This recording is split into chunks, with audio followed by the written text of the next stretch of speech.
अंडा ऑटोमेटिकली सीधा egg store में जाएगा। मतलब शेड में आना ही नहीं है किसी को? शेड में आना ही नहीं है किसी को। जी। और जो बिठे हैं वो भी आप देख सकते हैं सीधा बाहर जाएंगी ट्रॉली में।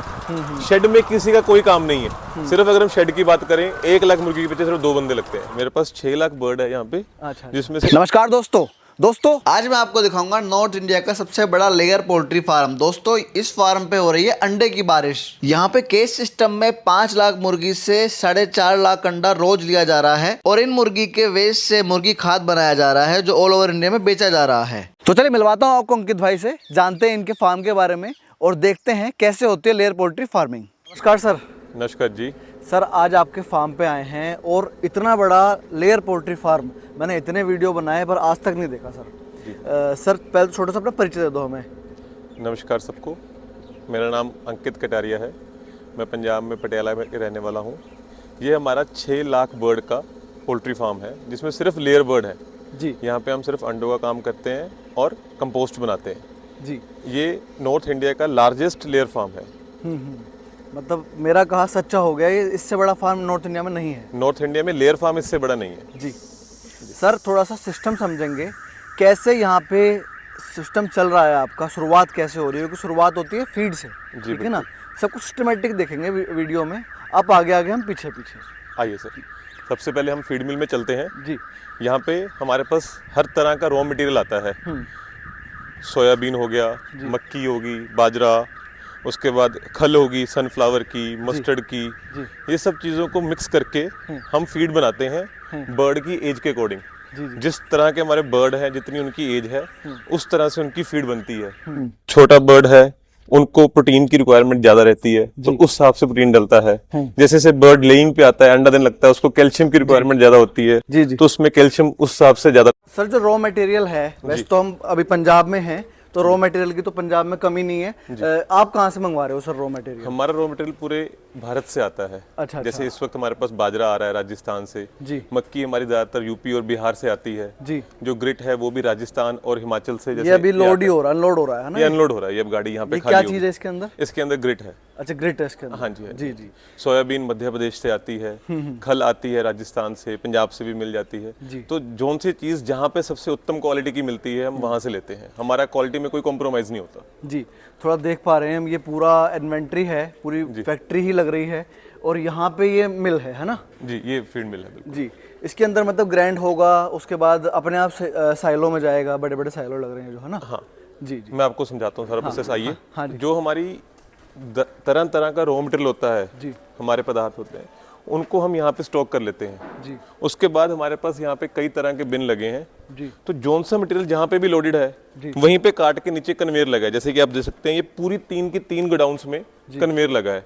इसमें माल कटता है और अपने आप फीड मिल में पहुंच जाता है। अच्छा, ये है कन्वेयर? हाँ जी, ये कन्वेयर है, यहीं पे माल कटेगा और ये अपने आप फीड मिल में पहुंचा देगा। मतलब इसके अंदर डाल देंगे, कवर कर रखा है अभी तो? बस वहीं से जहाँ पे माल कटेगा वहां से कवर उतार के वहीं पे बोरियां काट देते हैं। अच्छा अच्छा। वहां से कट के सीधा फीड मिल में पहुंच जाता है। तो सर मेहनत तो आपने आधी कर दी, आधी से भी कम कर दी, मतलब वहीं डालना है ना? एक बार माल अनलोड हो गया उसके बाद इसको दोबारा लोडिंग करने की जरूरत नहीं पड़ती कहीं पे, इसको कहीं लेके नहीं जाना पड़ता। ये माल वहीं का वहीं कट जाता है जहाँ पे भी पड़ा होगा। जी जी। उसके बाद यहाँ पे हम फीड मिल में आते हैं जहाँ पे ये सारा माल मिक्स होता है जिसका वेट हमने पहले ही डिसाइड कर रखा होता है फॉर्मुलेशन हमारे हिसाब से जी। ग्राइंडिंग होके मिक्सिंग होके इसमें जो भी न्यूट्रिशन ऐड करना होता है, जो भी विटामिन मिनरल्स जो कुछ चाहिए होता है वो ऐड करके बाहर बड़े बड़े साइलोस में चला जाता है। ठीक है। ये भी सारा ऑटोमेटिक प्रोसेस है और मैं आपको दिखाता हूँ ये कैसे प्रोसेस करते हैं। अच्छा, कंट्रोल रूम यहाँ पे है इसका जी। इसके अंदर एक ऑपरेटर भैया बैठे हैं, वो करते हैं इसे, देखो। अच्छा, ये जैसे हमारी फीड मिल की ड्राइंग है, ये सारे साइलोज हैं जिनमें सेंसर लगे हैं। जिसमें भी फीड फुल होगी या खत्म होगी उसकी लाइट चल जाती है जी। वो माल हम भर लेते हैं जी। हर बिन में अलग अलग तरह का माल होता है जी। जिसका वेटमेंट होती है।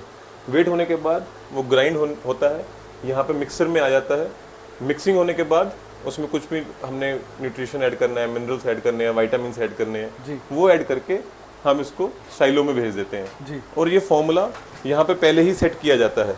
अच्छा। यहाँ पे कुछ भी मैनुअल नहीं होता जी। यहाँ पे हमने कंप्यूटर में फॉर्मूला भर दिया, उसके बाद कितने बैच बनेंगे, कितना ट्रांसपोर्टेशन टाइम है, कितना ग्राइंडिंग का टाइम है, कौन सी चीज कितनी डलेगी, कितनी डिविएशन अलाउड है, सब कुछ पहले से प्री प्लान्ड होता है और ऑटोमेटिक तरीके से होता है। अच्छा। कोई भी इसमें ह्यूमन इंटरवेंशन या इंसान की दखलबाजी नहीं है। बस इंसान का हाथ वहां तक लगेगा, है ना? वहां तक रहेगा, वहां लग गया, उसके बाद नहीं लगना। उसके बाद नहीं लगना। उसके बाद फीड सीधा मुर्गी खाएगी बिना किसी इंसान के हाथ लगे, मतलब वहां तक पहुंचेगी, अपने पहुंचेगी। वो भी देखेंगे सर कैसे पहुंच रही आइए है। आइए प्लीज। यहाँ से मतलब सर इस फार्म को चलाने के लिए बिजली भी बहुत लगती होगी सर?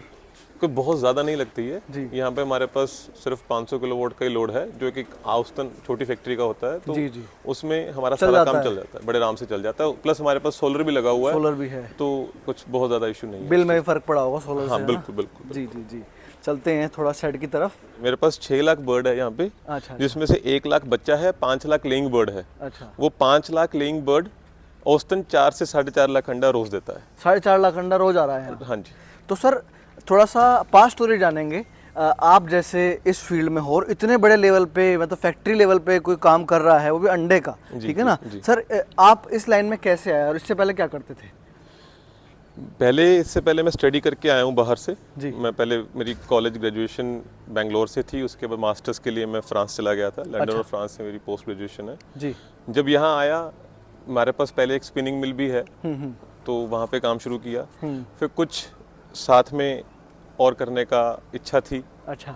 तो मेरे पास मेरे साथ यहाँ पे पार्टनर भी हैं, तो पार्टनर्स के साथ मिलके, जो मेरे जैसे पार्टनर हैं, उनका ऑलमोस्ट 25 साल का तजुर्बा है इस लाइन में, पोल्ट्री लाइन में। उनके पास अपना एक दूसरा पोल्ट्री फार्म भी है, कन्वेंशनल वाला जी। इसी वाला फिर हमने मिलके साथ में लगाया जी, जिसमें हमारे पास 5 लाख लेयर बर्ड और 1 लाख बच्चा है। अच्छा अच्छा।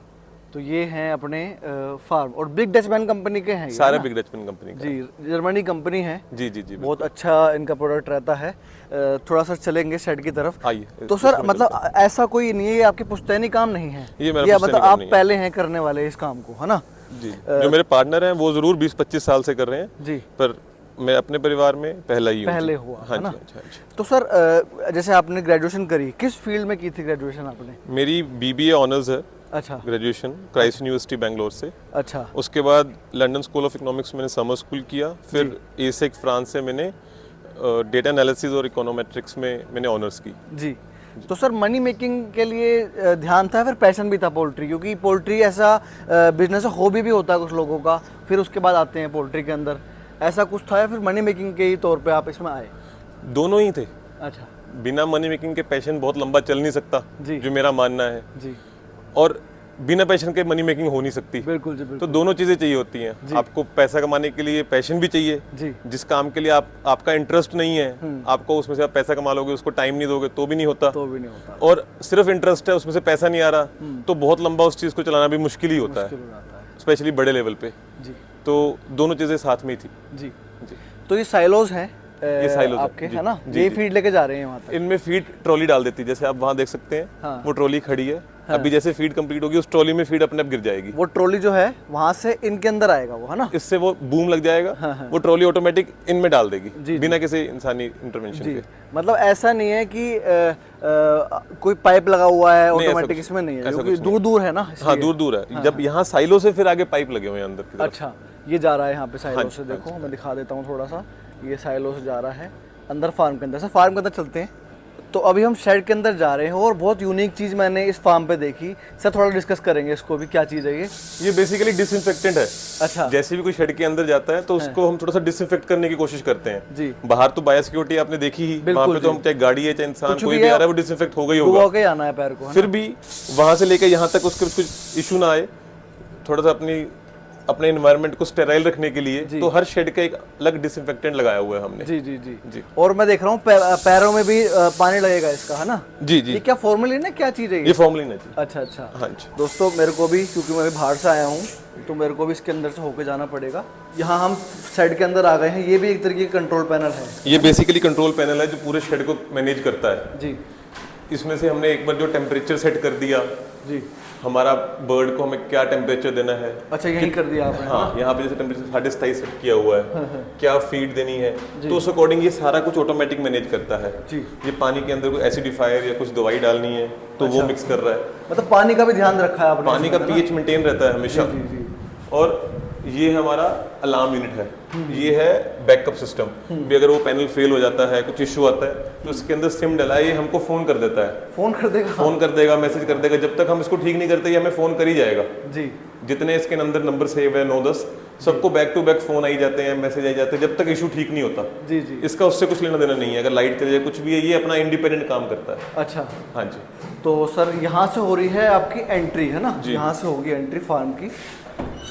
सर कितने शेड हैं अभी यहाँ पे आपके? अभी मेरे पास यहाँ पे 6 शेड है, एक बच्चे वाला, 5 लेयर बर्ड्स के। 5 लेयर वाले। हाँ। और अभी यहाँ पे ऐसे ही मतलब लाइट इतनी रहती है या बढ़ाते हैं लाइट को? ये लाइट सर, इनका जो दिन और रात है, उनके बाहर और दिन के रात से बहुत फर्क रहता है। अच्छा।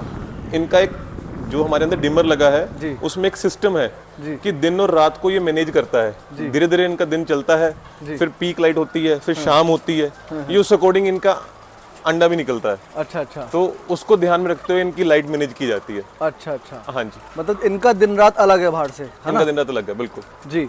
और बर्ड सर बड़ा सुंदर है। कौन सा बर्ड है ये? ये सर बोवन ब्रीड का बर्ड है। कौन सा? बोवन ब्रीड, स्काईलार्क की बोवन आती है, उसका बर्ड है। स्काईलार्क का बोवन है। हाँ। जी। और सर क्या रहता है इसका, मतलब कितना अंडा देता है ये? ये सर एज के ऊपर डिपेंड करता है कितना अंडा देता है। वैसे ये आराम से 100-105 हफ्ते तक अंडा देता है। अच्छा। हाँ जी। जो इसकी एज है 100-105 हफ्ते आराम से निकलती है। जी। अंदर का जो माहौल है काफ़ी बढ़िया है और हवा चल रही है, क्योंकि ईसी है, एनवायरमेंटल कंट्रोल फार्म कहते हैं इसको। जी। और ये जो फीड आ रहा है ये भी बाहर से ही आ रहा है? बाहर से ही आ रहा है। देखो इसके अंदर चेन लगी है, ये चेन के साथ जैसे चेन चलती है तो इनके सामने फीड आ जाती है। अच्छा। हाँ। यहाँ चेन है, कई जगह बेल्ट होती है ना? वो होपर होता है। होपर। हाँ जी। यहाँ पे चेन है। और पलटा जो मारते हैं, क्योंकि पलटा बहुत जरूरी होता है, जी, मतलब जी, वो कैसे होता है इसमें? वो चेन के अंदर इनबिल्ट है जी। चेन के अंदर ग्रूव्स लगे हैं, वो निचली फीड को ऊपर ले आते हैं, ऊपर वाली नीचे ले जाते हैं, वो मिक्सिंग करते रहते हैं। दिन में 4 बार हो जाती है अपने आप। अच्छा। जब चेन चलेगी तो उसका चेन की डायरेक्शन, ये शेप ही ऐसी बनी हुई है कि उसको मिक्सिंग करता जाता है फीड को अपने आप ये। हाँ हाँ जी। नहीं जी, बहुत अच्छा है। एक केज में सर कितनी मुर्गियां हैं इसमें? एक केज में 9 मुर्गियां हैं जी। 9 मुर्गियां हैं। हाँ। और इसका साइज क्या होगा केज का? ये केज है जी, एक मुर्गी को आराम से 400 सेंटीमीटर स्क्वायर मिल जाता है, तो 3600 सेंटीमीटर स्क्वायर है ये केज। अच्छा। हाँ जी। और मैं देख रहा हूँ मंजिल है यहाँ पे, कितनी मंजिल है सर ये? ये 6 मंजिल है जी। ये 6 मंजिल है? हाँ, 6 टियर 6 मंजिल। ओके, 6 टियर 6 मंजिल। हाँ। और तब जाके यहाँ पे 1 लाख बर्ड है। 1 लाख बर्ड। सर जैसे कि यहाँ पे अभी लाइट आपने थोड़ी बढ़ाई है, ठीक है ना? सर ये बताइए, अभी जैसे खाने में आपने बताया बहुत सारी चीज़ें चल रही हैं, जी। तो सीजन के हिसाब से इनका खाना भी तो थोड़ा बहुत फॉर्मेशन चेंज होता होगा, जैसे समर्स में अलग, विंटर्स में अलग। इनका खाना सीजन के हिसाब से भी चेंज होता है और इनकी उम्र के हिसाब से भी चेंज होता है। अच्छा। जैसे कोई छोटा बच्चा है जी उसको प्रोटीन ज़्यादा चाहिए, जी। कैल्शियम ज़्यादा चाहिए, जी। उस हिसाब से देते हैं। जैसे जैसे उम्र बड़ी हुई जाती है, अंडे पे आता है, तो उसको कैल्शियम की रिक्वायरमेंट और बढ़ जाती है। जी। थोड़ा बुजुर्ग हो जाता है, उसको फॉस्फोरस की रिक्वायरमेंट होती है, तो उसको उस हिसाब से देते हैं। जी। प्लस सीजन जिस टाइम बाजरा आता है तो बाजरा ज़्यादा डालते हैं, मक्की आती है मक्की डालते हैं। जो सीजन के हिसाब से इनको फूड जैसे चाहिए मिलता है, और जो सीजन में सबसे बढ़िया, सबसे उत्तम क्वालिटी की चीज़ मिलती है, वो हम इनको देते हैं। बिकॉज ये हमारे लिए मुर्गी मारने के लिए तो है नहीं, जी, जी। ये हमने अपने पास रखनी होती है बहुत लंबे समय तक। बिल्कुल। हमने इससे अंडे लेने हैं, तो अगर ये हेल्दी रहेगी, स्ट्रेस फ्री रहेगी, इसकी तभी उम्र लंबी हो पाएगी, तभी प्रोडक्शन बढ़िया हो पाएगी। जी। जैसे एक इंसान है जो स्ट्रेस फ्री लाइफ जीता है, उसकी प्रोडक्टिविटी, उसी की उम्र ज़्यादा लंबी होती है। जो स्ट्रेस में रहा, जिसके हालात अच्छे नहीं है, उनकी औसतन एवरेज लाइफ भी कम है, कम रहती वो है। सेम फॉर्मूला इनमें भी लागू होता है। जी। जो ये यहाँ पे हैं, जैसे अभी आप वीडियो में तो नहीं महसूस कर पाएंगे, पर आप पर्सनली देख सकते हैं कि यहाँ पे बिल्कुल। टेम्परेचर बहुत अच्छा जो है। 27 डिग्री सारा साल यही रहता है, ना ठंड ना गर्मी, इनके पास यही प्रेजेंट रहेगा। है ना इनको गर्मी लगेगी ना सर्दी लगेगी। जी जी जैसे जैसे बाहर वेदर चेंज होता रहेगा, उस हिसाब से यहाँ पे टेम्परेचर मेंटेन करते रहेंगे हम। जी। इनके लिए पीछे ये पानी की सुविधा है। देखो मुर्गी हर वक्त पीछे जब उसको पानी चाहिए, जी। हर केज में इनके 2-2 निपल्स हैं, इनको पानी मिलता रहता है। इनके अच्छा। आगे फीड हर वक्त तैयार है 24 घंटे। जी। इनकी लाइट दिन रात के हिसाब से कम ज़्यादा होती रहती है, वो ऑटोमेटिकली मैनेज होती है। जी। जो अंडा होता है वो अपने आप यहाँ पे आ जाता है, और यहाँ से बेल्ट के राही कन्वेयर पे चलता है, कन्वेयर से सीधा एक स्टोर में जाता है। जैसे फार्मों में अंदर ही होता है, अंदर ही। यहाँ पे ऐसा कोई सिस्टम नहीं है। अच्छा, यहाँ कुछ भी नहीं अंडा है। ऑटोमेटिकली सीधा एक स्टोर में जाएगा। मतलब शेड में आना ही नहीं है किसी शेड को? में आना ही नहीं है किसी को। जी, जी। और जो बिठे हैं वो भी आप देख सकते हैं, सीधा बाहर जाएंगी ट्रॉली में। शेड में किसी का कोई काम नहीं है। कोई इशू आए तो अंदर आना है, अदरवाइज कुछ किसी का लेना देना नहीं है इस शेड में, सब कुछ ऑटोमेटिकली मैनेज्ड जी। है। कोई इशू आएगा तो फोन आ जाता जी। है, मैसेज आ जाते जी। हैं, तो आप आके देख सकते हो। अदरवाइज किसी की इन्वॉल्वमेंट की जरूरत नहीं है। तभी आपने जो ये लाइट डिम हो रखी थी ये भी ऑटोमेटिक है ना? सब ऑटोमेटिक है। जब इनकी दोपहर होगी तो लाइट तेज हो जाएगी, शाम होगी तो ढल जाएगी। इनका अपना साइकिल है। इनका दिन सुबह 4 बजे शुरू हो जाता है, बिकॉज इन्होंने अंडे देने होते हैं। ये 4 से लेके इनका दिन शाम को 4:30 तक चलता है। इनकी अब शाम होनी शुरू हो चुकी है। अच्छा अच्छा जी जी जी। सर जैसे आपने बताया ये अंडा भी खुद कलेक्ट होता है और एक जगह बाहर इकट्ठा हो रहा है, एक्सटोर में इकट्ठा हो रहा है। ये मतलब कन्वेयर ये वाली चलती होगी? ये बेल्ट चलती है। किस टाइम चलती है सर ये हमारे हाथ में है, हमने कब चलानी है। अच्छा, हर शेड की एक टाइम पे चलती है। अगर हम दिखाना चाहें अपने दर्शकों को हम कैसे आपको दिखाते हैं। अच्छा। आपको वहाँ लेके चलता हूँ जहाँ पे अंडा भी चल रहा है। अच्छा। वो हम देखते हैं। जी, मतलब ये अपने आप चलती रहेगी और वहाँ इकट्ठा हो जाएगा। इकट्ठा हो जाएगा। सर वहाँ चलते हैं, आ जाओ, ठीक आ है। जाओ, आ कितने लोग मैनेज कर रहे हैं मतलब ये 6 लाख कैपेसिटी के फार्म को?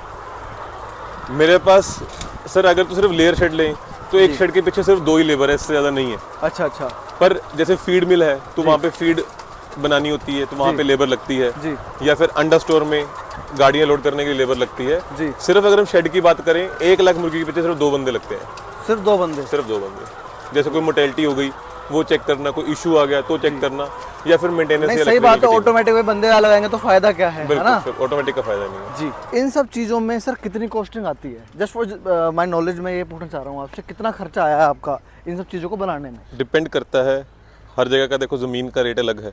जी। नहीं अगर मैं सिर्फ फार्म की बात करूँ, जो पैसा आपका बिग डचमैन में गया है मैं उसके बारे में जानना वो भी आपकी कंपनी को भी डिपेंड करता है। आप बिग डचमैन से ले सकते हैं, बहुत कंपनीज हैं। जी जी। इससे ऊपर भी हैं, इससे नीचे भी हैं। जी। तो आप जिससे पसंद करते हैं, तो मतलब ये तो कार है। कार मारुति से लेके आपको मर्सिडीज तक मिलती है, रोल्स रॉयस तक मिलती है। जी जी जी। जैसी कार लेंगे वैसी कॉस्ट आ जाएगी। आपको कितनी कॉस्टिंग पड़ी है सर इसे बनाने में, 6 लाख कैपेसिटी को बनाने में? सर एक बर्ड के आसपास, एक बर्ड की कॉस्ट अगर बिग डचमैन की बात करें 400 रुपए के आसपास पड़ जाती है। 400 रुपये पर बर्ड? हाँ, है ना? इसके आसपास पड़ जाएगी। कैलकुलेट हम कर सकते हैं खुद ही।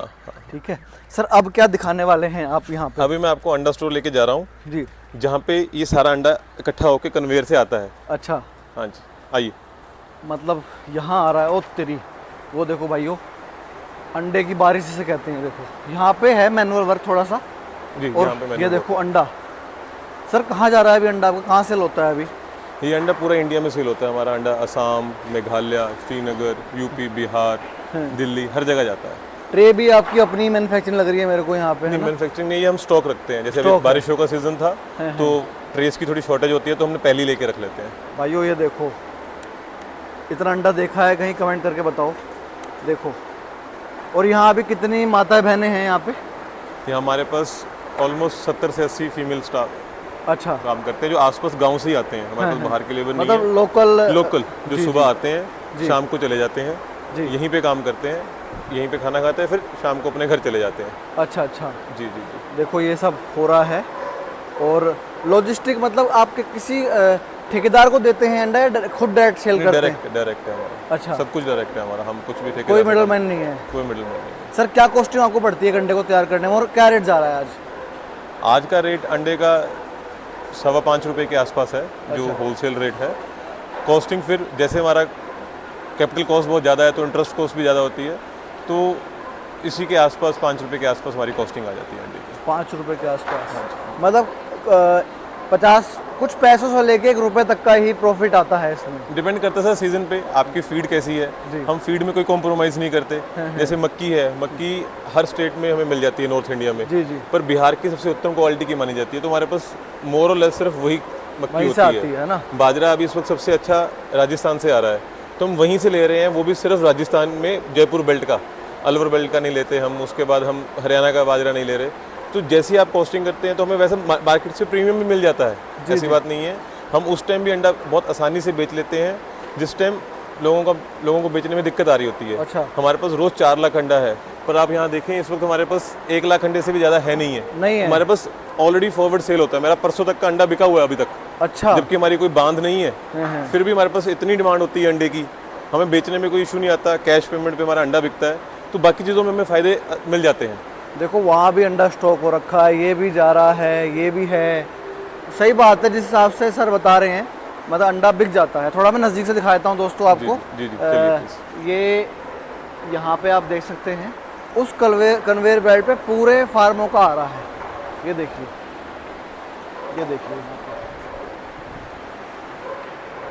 ये देखिए, ये मास्टर कन्वेयर बेल्ट है, इसमें होके आ रहा है अंडा, और कितने कोमल रूप से आ रहा है, देख सकते हैं यहाँ। तो सर यहाँ तो जाना हमने अंडे का फंडा, कैसे अंडा कलेक्ट हो रहा है यहाँ पे। एक और चीज़ होती है इस फार्म में, लिटर जो वेस्टेज होती है सर, वो कहाँ जा रही है? आइए आपको दिखाते हैं जी। और इसमें लिटर भी ऑटोमेटिक है इसका? सब कुछ ऑटोमेटिक प्रोसेस है सर यहाँ पे। तो ये देखो बिठे आप देख सकते हैं, ऑटोमेटिकली जो सारे दिन की बिठे थी वो कलेक्ट होके ये मैन्योर कन्वेयर के राही ट्रॉली में लोड हो रही हैं। इसमें भी कोई ह्यूमन इंटरवेंशन नहीं है। ओके, मतलब हाथ लगेगा ही नहीं, है ना? ना ना। देखो देखो कैसे जा रहा है, देखो प्रोसेस सारा ऑटोमेटिक। वेस्ट है ये प्रॉपर, और ये जा रहा है उसके अंदर। जी जी जी। देखो, और बहुत कमाल की टेक्नोलॉजी है दोस्तों, बहुत लोगों का काम बच गया, और बिजली भी इतनी नहीं ले रहा है। का जो वेस्ट है जी, वो कहाँ जाता है सर? उसका आगे प्रोसेस है, इसको सबसे पहले सन ड्राइंग करते हैं, जिसको अच्छा। बोलते हैं धूप में सुखाना। ट्रॉली आइए वहाँ आपको जा दिखाता रही है हूँ। ना? हाँ, आइए आपको दिखाता हूँ। ये ट्रॉली सबसे पहले हम यहाँ पे अनलोड करते हैं। जैसे कि आप देख सकते हैं यहाँ पे इस वक्त अभी 40-50 ट्रॉली अनलोड हुई हुई है। हो रखी है जी, बिल्कुल। इसको बोलते हैं सन ड्राइंग। ये हमारा सबसे पहला प्रोसेस है। अच्छा। सन ड्राइंग को अगर मैं सरल भाषा में आपको समझाऊं तो इसका मतलब है हमने इसको धूप में सूखने डाला हुआ है, तो इसमें थोड़ा सा जो भी मॉइस्चर है वो सब खत्म हो जाए। जी। अब क्या है कि जैसे मुर्गी की बिठे हैं वो बहुत गुणकारी हैं। मैं जरूरी नहीं कि अपनी मुर्गी की बात कर रहा हूँ, कोई भी मुर्गी की बिठे हैं जी, वो बहुत गुणकारी होती हैं। बिल्कुल जी। पर एक ये कुदरत का नियम है, जिस चीज में गुण है उसमें अवगुण भी होंगे। बिल्कुल बिल्कुल। तो कोई भी बर्ड है, चाहे वो पिजन है, चाहे वो मोर है, चाहे वो मुर्गी है, किसी की भी मुर्गी है, जी जी उसकी बिठे बहुत गुणकारी होती हैं, पर उसके साथ ना 3 अवगुण साथ में आते हैं। जी। सबसे पहला कि उसमें स्मेल होती है, दूसरा वो गर्म होती है, तीसरा इसमें पैथोजन होते हैं, जैसे कि E coli, Salmonella, white grub, ये सब जी। जो हमारी फसल को नुकसान भी पहुंचाते हैं। अच्छा। तो जो हमने ये कंपोस्ट मशीन लगाई है, जो कि आप सामने देख सकते हैं, अभी आपको मैं वहाँ पे लेके भी जा रहा हूँ। अच्छा, इसकी मशीन भी लगा रखी है इसकी आपने? हमने मशीन लगा रखी है, इसके लिए जापान से हमने मशीन इंपोर्ट की है। अच्छा। हम भारत में सबसे पहले हैं जो मुर्गी की बिठों की कंपोस्ट बनाते हैं। अच्छा अच्छा। और कोई नहीं बनाता इस वक्त। नहीं, ये चीज़ तो सर मैंने भी आज पहली बार आपसे सुनी है जी। कि ऐसा भी कुछ हो रहा है। बाकी फार्म वाले तो ट्रॉली में भरवाते हैं ऐसी की ऐसी, और उनकी बिक जाती है 3-4 हज़ार रुपए की ट्रॉली बिक जाती है। वो बिकती है, बट हम इसको बैग्स में पैक करके इसको अच्छा। प्रोसेस करके फिर बेचते हैं। मतलब इसको भी कमर्शलाइज कराया आपने इस चीज़ इसको को, है ना? कमर्शलाइज करा और इसको बहुत एक रिफाइंड वे में बहुत अच्छा प्रोडक्ट बनाया है हमने। अब मतलब क्या एज है, इट इज नहीं, आप उसको बहुत सारे प्रोसेस करके बहुत कुछ करके फिर बेचते हैं हम इसको। चलो देखते सबसे हैं पहले उसको सन ड्राइंग की। हैं। अब जैसे मैं आपको बता रहा था कि मुर्गी की जो बिठे हैं जी। उसमें 3 अवगुण है, एक स्मेल, एक गर्मी, एक पैथोजन। बैक्टीरिया। ठीक। अब मैं आपको दिखाता हूँ हम तीनों चीजें कैसे एक एक स्टेप करके इसमें से खत्म करते हैं। ठीक है जी। सबसे पहले मैं आपको सन ड्राइंग दिखाई, इसके बाद आपको दिखाता हूँ इसमें हम इसकी विंडरोज बना के टिलिंग करते हैं। अच्छा, आइए। टिलिंग भी होगी इसकी? हाँ, आइए आपको दिखाता हूँ। देखो भाई, देखो ये भी कोई नई चीज़ देखने को मिल रही है। बने रहो वीडियो में, अभी बाकी है पिक्चर। देखो यहाँ पे देखो, ये है। देखिए जैसे कि आप सामने देख सकते हैं, जी। वो हमने विंडरोज बनाई हुई हैं, वो हमारा टिलिंग वाला ट्रैक्टर है। अच्छा अच्छा, थोड़ा नज़दीक से देखते हैं। हाँ जी, चलिए चलिए। जहाँ पे हम इसको टिलिंग करते हैं अच्छा। सन ड्राइंग के बाद। ट्रैक्टर खड़े हैं, वो जेसीबी खड़ी है ना? हाँ, इसकी हम टिलिंग करते हैं जी। ताकि इसमें से मॉइस्चर लॉस हो, और जो मुर्गी की बीट है अगर बहुत लंबा समय एक ही जगह पड़ी रहे तो उनकी ना एनारोबिक डीकम्पोजिशन शुरू हो जाती है। जी जी। बिना ऑक्सीजन के डीकम्पोजिशन। डिकम्पोजिशन। वो फिर गलत होता है, वो नुकसान पहुंचाती है, बिकॉज उसमें ऑक्सीजन गई नहीं होती, तो एनारोबिक हो चुकी होती है जी, जी। वो फसल को नुकसान पहुंचाने का काम भी करती है। जी। तो वो ना हो, तो उसके लिए टिलिंग बहुत जरूरी है कि हर दूसरे दिन इसमें टिलिंग हो, मतलब पलटा लग जाए, पलटा लग जुताई जाए, हो ऑक्सीजन जाए, मिलती है ना? जाए। जी जी। ठीक है। उसके बाद सूखा हुआ माल हम एक बार स्टोर कर लेते हैं। अच्छा, वहाँ स्टोर फिर कर रखा है। फिर हमारा अगला स्टेप शुरू होता है जो हम प्री कंपोस्ट बोलते हैं। अच्छा उसमें क्या करते हैं, हम इसको स्टेरलाइज कर देते हैं। जी। स्टेरलाइज मतलब इसको हम जीवाणु रहित कर देते हैं, बिकॉज जैसे मैंने आपको बताया इसमें पैथोजन होता है, व्हाइट ग्रब होता है, सैल्मोनेला होता है, ई कोलाई होता है। जी जी। वो सब चीजें हमारी फसलों को नुकसान भी पहुंचा सकती हैं। बिल्कुल बिल्कुल, वो हमारे अंदर आ जाए तो भी दिक्कत है सर। तो वो इशू ना रहे हमारी खाद में, जी जी। हमारी कंपोस्ट में, जी। उस चीज को ठीक करने के लिए हमने ये प्री कंपोस्टिंग बिन बनाए हैं। अच्छा। अगर आप ध्यान से देखें, ऊपर टेम्परेचर सेंसर लगे हैं, जी। नीचे ब्लोअर है इनके, अच्छा यहाँ पे ब्लोअर है, अच्छा, नीचे से हवा लगेगी। नीचे से हवा जाती है और इनकी गर्मी ही ट्रैप करके इनको वापस दी जाती है। अच्छा, इसका टेम्परेचर 80 डिग्री तक ले जाते हैं हम अच्छा अच्छा। लगातार 72 घंटे के लिए। पीछे पैनल लगा है, जी। वो पैनल इसका टेम्परेचर ऑक्सीजन लेवल मॉनिटर करता रहता है, ताकि ना तो ये एनारोबिक हो पाए, जी। ना इसका टेम्परेचर नीचे हो। 72 घंटे लगातार इसको 80 डिग्री टेम्परेचर मिलने पे कोई भी इसमें E coli, Salmonella, white grub, pathogen नहीं बचता। जी इसको वो खत्म कर, पूरा स्टेरलाइज कर देते जी। हैं। तो जैसे मैंने आपको बताया कि यहाँ पे 3 अवगुण थे, 3 में से 1 अवगुण हम यहाँ पे खत्म कर देते कर दिया हैं। ना पैथोजन, कोई आपको वाइट ग्रब, इस सब का इश्यूज बंद हो जाएंगे जी। जब आप हमारी कंपोस्ट डालेंगे। अच्छा। आप देख सकते हैं हमने बिन्स भरे हुए हैं आगे तक। बिल्कुल, तो इनमें हम जैसे जैसे ये स्टेरलाइज हो ही जाते हैं, हम ये निकाल लेते हैं, इनको मशीन में ले जाते जी। हैं। और जो टिलिंग वाला मटेरियल है वो सामने आप जेसीबी देख सकते हैं, वो इस वहां से मटेरियल आके यहाँ पे हम भर देते हैं। ये तो ऐसा कुछ तो कुछ जो प्रोसेस है मशरूम की कंपोस्ट बनाते हैं तब भी तब काम भी आता होता है। है, बिकॉज मशरूम में भी सेम इशू सेम प्रोसेस है। तो वो भी स्टेरलाइज चाहिए होता है, वो सेम प्रोसेस हमारे यहाँ जी पे जी भी हो रहा जी है। जी जी आइए। मैंने बनाया था एक वीडियो, उसमें मेरे को याद आ रहा है कि इस तरीके से प्रोसेस था उसका भी। जी। अच्छा, मशरूम की खेती शुरू होने वाली है, सीजन आ रहा है। जी, जी, सर इस चीज का भी तो आप कर सकते हो कि आपने इतना कुछ लगाया, मतलब कंपोस्ट को भी ध्यान में रख के किया है। एक यूनिट मशरूम की भी तो आप लगा सकते हो घर पे ही, आपके सारा ये आ रहा है रॉ मटेरियल तो सारा आपका। सब कुछ हो सकता है सर, पर बहुत जगह टांग फंसाएंगे तो कहीं के भी नहीं रहेंगे। सही बात है। स्टेप बाय स्टेप बढ़ रहे हैं। जब ये काम शुरू किया था इससे 4-4.5 साल पहले, तब यही लगता था कि पहले 6 लाख मुर्गी पल जाए, बहुत बहुत बड़ी बात होगी। फिर ऐसे होता था साल बाद कि एक बार 4 लाख 5 लाख अंडा बेचने लग जाए, बहुत बड़ा टारगेट होगा। फिर ये था पहले ये बनाना सीख लें, जी। फिर हमें हुआ कि इसको पहले बेच लें सारा। स्टेप बाय स्टेप बढ़ रहे हैं सर। अभी हमें 4-4.5 साल ही हुए हैं, उसमें से हमने अभी मतलब 6 लाख बर्ड भी पाल लिया, अंडा भी बेच रहे हैं, कंपोस्ट भी बना ली, कंपोस्ट अच्छी खासी बेच भी रहे हैं हम। फिर स्टेप बाय स्टेप बढ़ेंगे सर। जो सर कहाँ स्टॉक कर रखी है वो भी देखेंगे आप। अब चलते हैं जी। तो ये हमारा फाइनल स्टेज है जहाँ पे हम इसको बैग्स में पैक करते हैं। जैसे मैंने आपको बताया कि ये कंपोस्ट जो है बहुत गुणकारी है जी। पर इसकी गुणकारी होने का वजह क्या है, जी। मैं आपको वो थोड़ा समझाने की कोशिश करता हूँ। जी। देखो, हम जो खाएंगे वही पचता है, वही निकलता वही है। निकलता है। ये बात सिंपल है, लॉजिक है। बिल्कुल जी। अब अगर हम बात करें, एक प्लांट होता है, प्लांट का 70% न्यूट्रिशन जी। उसके सीड या फ्रूट में होता है। बिल्कुल बिल्कुल। ठीक होगी बात। जी। जब हम कोई प्लांट में से सीड या फ्रूट उसका निकाल लेते हैं, चाहे वो मैंगो है, एप्पल है, बाजरा है, ज्वार है, मक्की है, कुछ भी है, जी। तो उसका जो 30% न्यूट्रिशन बचा, उसका आधा मिट्टी में वापस लीच हो जाता है। जी। प्लांट की नेचर है। जी। जैसे हम पे कोई अटैक करे, हमारी हार्ट बीट ऑटोमेटिकली तेज हो जाती है ना। हाँ जी, हाँ जी। वैसे प्लांट से जब हम सारे फ्रूट्स या सब कुछ इकट्ठा प्लग कर लेते हैं, जी। प्लांट को लगता है उसके ऊपर अटैक हो गया, जी। तो जितना न्यूट्रिशन उसके अंदर बचा होता है 30%, वो आधा तो मिट्टी में लीच हो जाता है। बाकी जो आधा बचा हरा चारा, वो सब हम गाय भैंस को डालते हैं। जी। उसके बदले जो 70% न्यूट्रिशन है वो या तो इंसानों के पास आता है, ह्यूमंस के पास, बिकॉज ज्वार, मक्की, बाजरा, फ्रूट्स हम खाते हैं, बिल्कुल। या फिर वो हमारे पास पोल्ट्री में आता है। जैसे कि आपको मैंने फीड मिल में दिखाया, हम सबसे उत्तम क्वालिटी का मक्की है, ज्वार है, सोयाबीन है, खल है, सनफ्लावर है, मस्टर्ड है, कुछ भी है, जी। सबसे उत्तम क्वालिटी का डालते हैं जिसमें ज्यादा न्यूट्रिशन है। जी। तो हमारी बीठे भी वही, जो हमारी मुर्गी की बीठे आती हैं वो भी उसी प्रकार से बहुत न्यूट्रिशियस निकलती हैं। बिल्कुल बिल्कुल। अब इसके मुकाबले अगर हम कंपोस्ट की बात करें, एक सिटी कंपोस्ट आता है। जी। सिटी कंपोस्ट बड़ी कंपनी, उसकी ज़्यादातर CSR एक्टिविटी है। जी। उसमें जब हमारे घरों में सेग्रीगेशन ही नहीं हो रही, जी। प्लास्टिक है हम उसी डस्टबिन में डाल देते हैं, थर्मोमीटर टूट गया, मरकरी वहीं डाल दी, जी। सेल फेंक दिया, लेड वहीं पे चला गया, तो वो कंपोस्ट में भी सारा कुछ आ जाता है। कांच टूट गया, वो हम डस्टबिन में डाल देते हैं। जी, जी। तो कंपोस्ट में भी वही चीज़ें आती हैं। जी।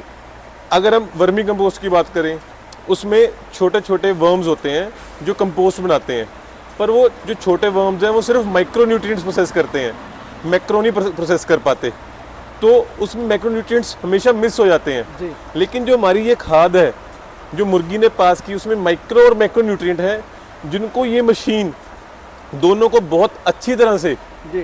तोड़ के जिस रूप में प्लांट खाता है, जी। उस रूप में कन्वर्ट करती है। जी। जी। जैसे कि मैं आपको सरल शब्दों में समझाने की कोशिश करूं, जी। हमारे पास, मुझे बहुत भूख लगी है, हाँ। अगर आप मेरे को 5 किलो आटा दे दोगे तो मेरी भूख मिट जाएगी। जब तक वो आटा रोटी के रूप में नहीं आता, जिस रूप में मैं खाना खाता हूँ उस रूप में नहीं आता, मेरे लिए वो किसी काम का नहीं है। बिल्कुल बिल्कुल। मेरे को कनक दे दोगे, मैं कनक का क्या करूंगा? मेरे को चावल दे दोगे, क्या करूंगा? जब तक वो चावल बना हुआ खाने नहीं होगा, प्रिपरेशन नहीं पक होगी, के खाने लायक नहीं बने मेरे लिए, तब तक वो मेरे किसी काम के नहीं है। सही बात है। उसी तरह से जो प्लांट है उसको जिस रूप में न्यूट्रिशन चाहिए वो मशीन इसको कन्वर्ट करती है। जितना मर्जी इसमें कैल्शियम हो, माइक्रो न्यूट्रिएंट्स हो, मैक्रो न्यूट्रिएंट्स हो, NPK हो, पर वो रेडी फॉर्मेट में कन्वर्ट भी तो करने हैं। तो ये मशीन वो इंश्योर करती है, प्लस pH बैलेंस करके देती है, ताकि जब ये मिट्टी के अंदर जाएं, जड़ों को साथ के साथ एक पोषक तत्व मिले और प्लांट में असर दिखे। जिस फसल में ये यूज़ हो रहे हैं, ये फसल में 10 से 15% का कम से कम, मैं कम से कम बोल रहा हूँ, वादा करते हैं और प्लांट की हेल्थ और इम्यूनिटी को भी बढ़ाते हैं।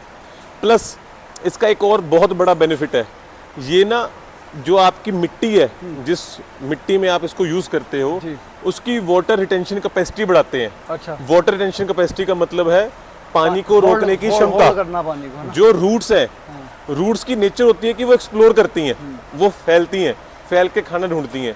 पर जब मिट्टी ही सख्त होई जा रही है, मिट्टी में केमिकल बढ़ी जा रहे हैं, तो मिट्टी को सख्त होने की वजह से रूट्स फैल नहीं पाती।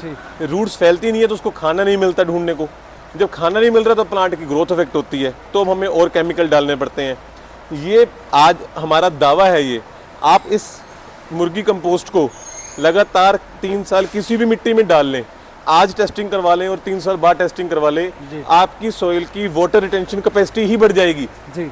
प्लस जैसे हम सब केमिकल यूज करते हैं, भारत की एग्रीकल्चर, भारत में खेती केमिकल से भरपूर है जी। उसमें केमिकल्स भरपूर मात्रा में यूज होते हैं, बिल्कुल बिल्कुल किसी भी वजह से पर होते हैं वो। जी। हम उसमें नहीं जाएंगे क्यों यूज होते हैं। जी। हम एक सिंपल, सबसे सिंपल केमिकल जो हर जगह यूज होता है पूरे भारत में, वो है यूरिया। बिल्कुल। यूरिया, डीएपी, हम यूरिया पकड़ लेते हैं। यूरिया क्या होता है? 4600। 46 तो नाइट्रोजन है, पॉजिटिव आयन है, वो तो जड़ ने उठा लिया। जो 00 है वो बाइंडिंग एजेंट है, जी। वो मिट्टी में ही रह जाता है, जी। वो मिट्टी को सख्त बनाता है, मिट्टी की पानी की रोकने की क्षमता को कम कर देता है। पर जब ये कंपोस्ट उस मिट्टी में डलती है, वो 00 बाइंडिंग एजेंट को भी तोड़ के उसको खाने में कन्वर्ट करके प्लांट को देती है, जिस वजह से हम दावा करते हैं कि आप जब इसको अपनी मिट्टी में डालेंगे लगातार, तो आपकी मिट्टी में जो एक तो प्लांट की जो ग्रोथ है, उसकी इम्यूनिटी है, उसका फ्रूट है, उसकी ईल्ड है, वो तो बढ़ेगी ही बढ़ेगी। प्लस आपकी मिट्टी की पानी रोकने की क्षमता, जिससे रूट्स और एक्सप्लोर कर पाएं, प्लांट्स और अच्छे आ पाएं, वो भी बढ़ती है। जी। हमारे 50 किलो के बैग है, मैं आपको दिखाता हूँ। अब मैं देख रहा हूँ जी, ये भी मशीन यहाँ पर लगा रखी है, ये भी मतलब छान के बिल्कुल कहते हैं ना, मलाई मलाई दे रहे हो आप। मलाई दे रहे हैं, है ना? बिल्कुल। थोड़ा कट्टा देखेंगे कि जी कैसा है, थोड़ा सा। आइए। और देखो अभी से ही ये इतना अच्छे फॉर्म में है और इसको और रिफाइन कर दिया गया है। इस वक्त हम कंपोस्ट के ऊपर खड़े हैं, पर आप देखिए इसमें ना तो कोई स्मेल है जी। ये बिल्कुल ठंडी है, बिल्कुल गर्म नहीं है, कोई स्मेल नहीं है इसमें। जी जी। और ये इस फॉर्म में आपको मिलती जी। है। इसमें 17 के 17 न्यूट्रिएंट बिना गर्मी के पीएच बैलेंस किया हुए जी आपको मिलते हैं। नहीं, ये भी तो सर आप बिल्कुल ग्रेड करके दे रहे हो। ये तो देखो यहाँ अलग निकल रही हैं जो गांठें हैं, और मेन जो है मलाई मलाई दे रहे हो। मेरा कहने का मतलब सिर्फ रिफाइंड प्रोडक्ट ही जाता है, रिफाइंड जा रहा है। देखो तो ये कॉस्टिंग सर कुछ भी नहीं है इसके आगे, बिल्कुल। अगर हम देखा जाए तो देखो, जब आप इसको खेतों में यूज करते हो तो डीएपी, यूरिया और जो भी केमिकल आप यूज कर रहे हो उनकी मात्रा हाफ हो जाती है जी। आपको आधा डालना पड़ता है। अगर इंडियन गवर्नमेंट सब्सिडी देनी बंद कर देना तो यूरिया को भूल जाएं किसान भाई। यूरिया भी, डीएपी भी, सब कुछ ही ये उससे तो बहुत सस्ता पड़ रहा है। अगर ये डाले किसान भाई, जरूरत ही नहीं पड़ेगी इनको। देखो भाई, बिल्कुल मुर्गी कंपोस्ट के नाम से है।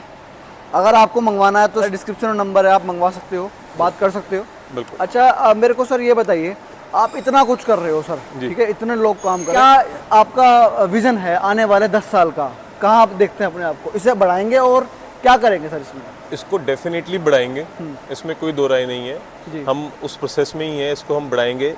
प्लस जो हमारे साथ लोग काम कर रहे हैं, हम सिर्फ अपना मुनाफा नहीं देखते, हम उनका भी ख्याल रखते हैं। चाहे वो लेडीज हैं, सबके लिए हमने फ्री इंश्योरेंस करवाया हुआ है। अच्छा, सबका फ्री मेडिकल इंश्योरेंस है, वर्कमैन कंपनसेशन के अंडर सब कवर्ड है। किसी को कुछ भी हल्की सी चोट लगे से बड़ी कुछ हो, वैसे तो आज तक भगवान की बहुत मेहर रही है, कुछ ऐसा हुआ नहीं है, फिर भी सब कवर्ड है। जब से वो घर से चलते हैं, वहां से लेके जब तक घर नहीं पहुंचते, वो सब हमारे अंडर होता है। अच्छा। प्लस यहाँ पे अलाउंसेस मिलते हैं, सब मिलके त्योहार मनाते हैं, और इनकी ग्रोथ भी हमारे साथ है। देखो हम अकेले कुछ नहीं कर सकते, हम सबके साथ हैं। हमारे पास यहाँ पे 70 से 80 सिर्फ फीमेल लेडीज काम करती हैं। पोल्ट्री फार्म जहाँ पे हमारा लगा हुआ है, आसपास कोई बहुत ज्यादा इंडस्ट्री नहीं है, गांव है सर, ये तो गांव प्रॉपर गांव है, यहाँ पे कोई बहुत ज्यादा इंडस्ट्री नहीं है। जो लेडीज बेचारी यहाँ काम करने आती हैं, उनको पहले काम नहीं मिलता था, उनकी घर में पहचान नहीं थी। अब सबके खाते में 10,000, 12,000, 15,000 जब जाता है, किसी ने एक्टिवा ले ली, किसी ने अपना घर पाल लिया, किसी ने घर पे लेंटर डाल लिया, किसी ने अपने बच्चे को पाल रही है। जो बंदा काम कर रहा है उसकी भी ग्रोथ साथ में हो रही है। जिनको कोई नहीं पूछता तो उनको बैंक वालों के फोन आते हैं, उनको क्रेडिट कार्ड की ऑफर्स आ रही हैं। ऐसा कुछ नहीं कि हम उन पे एहसान कर रहे हैं, वो अपनी काबिलियत का, अपनी मेहनत का खाते हैं। वो पर अपनी आपने एक अवसर दिया है इस जगह पे जहाँ पे कोई रोजगार हो नहीं सकता। हम उनके साथ हैं, वो हमारे साथ हैं, हम जी। उनके सिर पे चलते हैं, वो हमारे सिर पे चलते जी। हैं। ये एक ऐसा रिलेशन है, एक ऐसा संबंध है हमें, तभी तो हमें हमारे पास एक ऐसा पोल्ट्री फार्म है, कभी लेबर की शॉर्टेज नहीं होती, हमारे पास हमेशा एक्सेस लेबर होती है। बिकॉज ना तो लेबर को यहाँ पे कभी गर्मी लगती है, ना सर्दी होती है, तनख्वाह कभी 7 तारीख से लेट नहीं करते हम, सब कुछ ऑन टाइम चलता है, बढ़िया सेल हो रही है, और हम इसको और आगे बहुत अच्छे लेवल पे ग्रो करना चाहते हैं। पूरे इंडिया में, देश में, विदेश में अपना नाम करना चाहते हैं। और नाम सिर्फ इसलिए नहीं कि हमने कुछ खास किया, नाम इसलिए कि पोल्ट्री फार्मिंग एक एग्रीकल्चर एक्टिविटी जो बहुत निगलेक्टेड है, वो इस रूप में भी हो सकती है। हम जो बर्ड है, से इंसान है, और जो चाहे हम हैं चाहे हमारी लेबर है, सबका जीवन एक अच्छा और बढ़िया करना चाहते हैं। जी दोस्तों, मेरे भाइयों, अंकित सर ने इतनी सी जानकारी दी। पोल्ट्री फार्म तो बहुत देखे, पर बाई प्रोडक्ट पे इस तरीके काम करके किसानों की मदद करने वाले शख्स पहली बार देखे।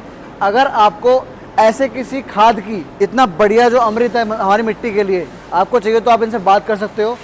वीडियो कैसी लगी ये बता सकते हो, और अगर पसंद आए तो भाई इसे लाइक कर देना और शेयर भी कर देना। जल्दी मिलेंगे विषय, तब तक के लिए जय जवान जय किसान।